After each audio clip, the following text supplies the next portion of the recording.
What's good, YouTube? Cardfight King here, Aqua Life, baby. We got Mr. Black Steve here doing his Luard deck profile. Yeah, y'all thought he didn't have it, but he does. Yeah, getting to it. My starter is David.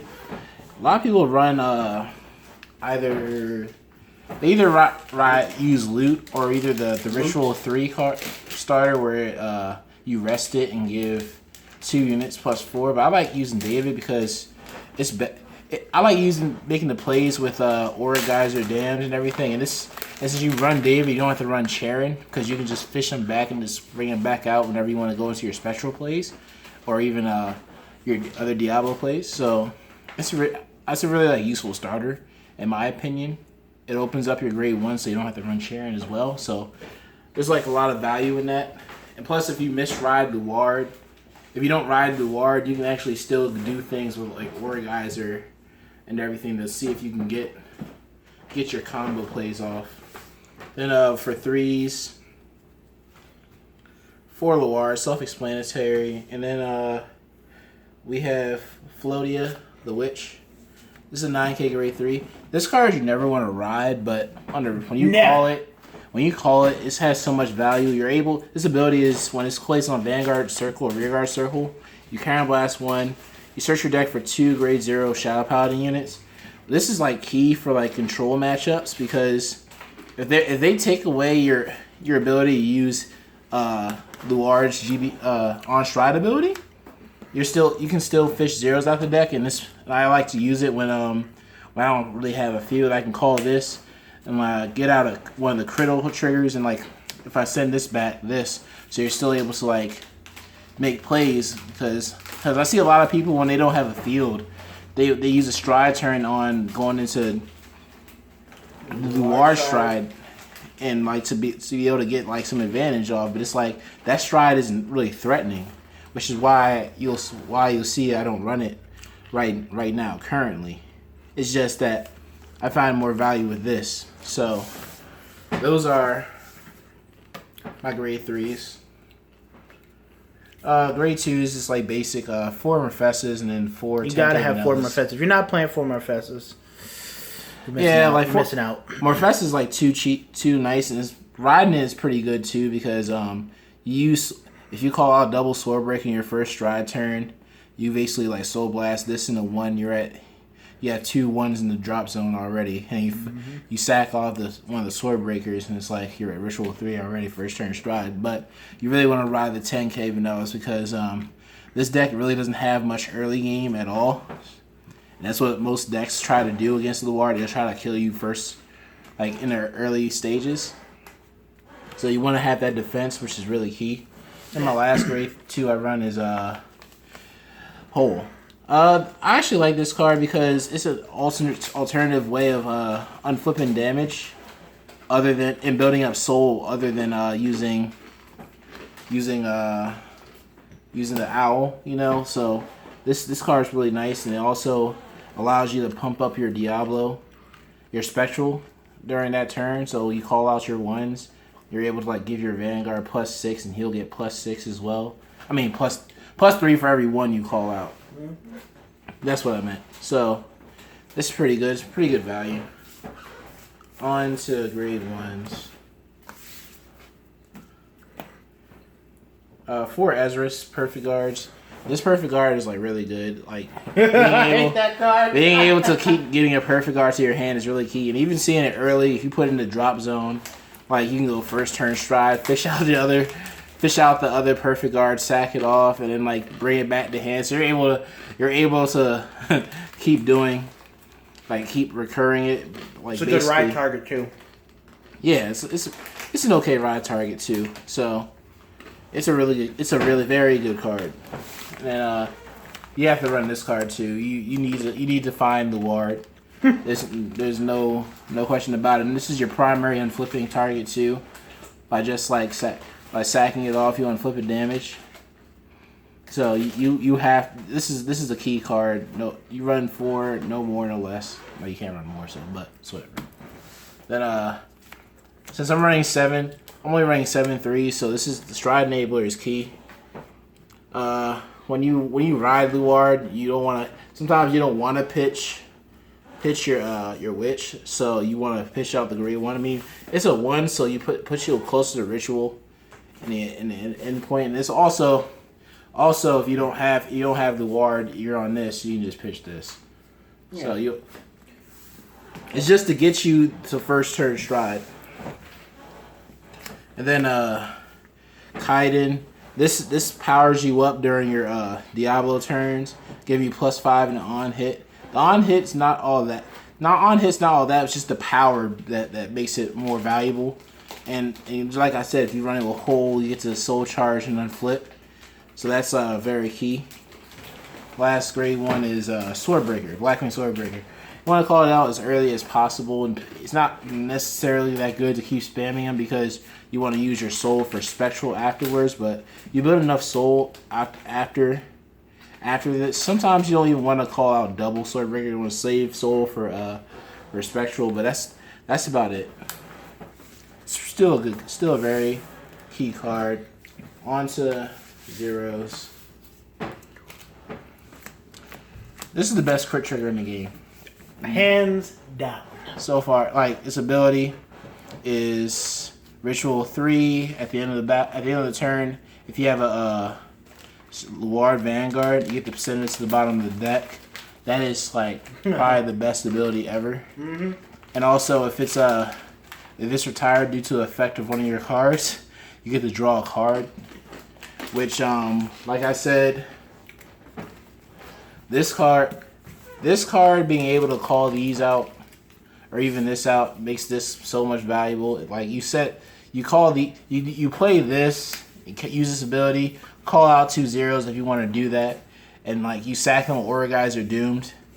You basically plus like 4. Yeah, because you sack 2, reveal 2 for his ability, then draw 2 more cards. So it's a very. And then the crits go back to the deck at the end of the turn. You can also combine them with Ezra's. Yeah, Ezra's. Like that's the main card you want to like retire off. Retire. Bring back to your hand. Draw. And you get to draw too, so it's pretty good. Other crits. I'm actually running 9 crit because I decided to go for more pressure because I kept drawing into these, and it's like if you use these, it's like you're thinning out your deck too much, but you can actually like survive with 9 crit. I wouldn't be surprised if you see people go like 12 crit later on, but down the road. But right now, you still need a 3 draw triggers, especially since if you need to go into special, you need to build up soul. Mm-hmm. Then you're 4 heals, and that's it for the main deck.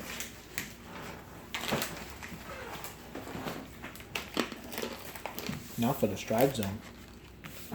Correct. Now for the stride zone. For strides, this is probably one of the better cards in the deck. This is why the card went up in price. Aura guys are doomed. This card, everybody should know its effect by now. You counterblast 1, act, you sack 3, reveal 2, and if for every grade 1 or less you reveal, you get to retire a card. So it's very good control. And if you have 3 Aura Geysers face up in the 3 regular Aura Geysers face up, it gets an extra crit. So that's why I run 3 regular Aura Geysers. Like you'll rarely see me go into Aura Geyser. It's just there for the effect. But I run the 3rd one because I can flip this one up with a Spectral. So if I go into my 2nd Doomed, I can get an extra crit while doing that. But needless to say, if you go into Spectral, they should be close to death by now, unless some certain things happen. But yeah, like this is just too valuable right now. Running those. Then 2 Phantom Blaster Dragons. Like this card is still one of the most powerful strides in the game. This is why people respect Shadows and build a field up against Shadows, because they don't want to be caught with like 2 or less cards on the field because of this card. This card is too dangerous to let run them up, because you will get punished for it. Trust me. Oh yeah. Having gears and like playing against this, you don't want to over time leap. You want to keep cards on the board. Night Rose too. Night Rose as well. You can catch Night Rose players who aren't paying attention with that card. Exactly. Then I run 2 Spectrals. A lot of people only run 1, but I see the reason why people run 2 because it's still like a powerful mid to late game stride and everything, and also against like if you go up against control matchups, you can still like get good use out of it. Restanding like against lane jokers and everything. Restanders are what it runs this game. Look at that. 1 Sea Breeze. 1 Carnivore Dragon. It's pretty good. I usually go into a second stride if I don't have the resources for Doomed, or if they have like legitimate 2 or less cards in the board. Mm-hmm. I'd rather go into this because it's like you're getting rid of 2 cards. Sometimes you whiff with Doomed during his reveal, so this is probably like the best bet sometimes for it. It's just I'd rather go into Doomed if they have more cards, and there's certain cards in the board I want to get rid of. Then 1 Ogma. Ogma, recently people have been running more, but for now I'm still running 1 because while it's a devastating ability, it costs a lot of resources. You have to retire like to get like a good get this ability off for the best. I'd say you would have to like take at least 4 cards out their hand, but it's like even though you draw off the grade ones you retired off of them, I feel like you're still killing your board off, but it's just you want to be at a more advantageous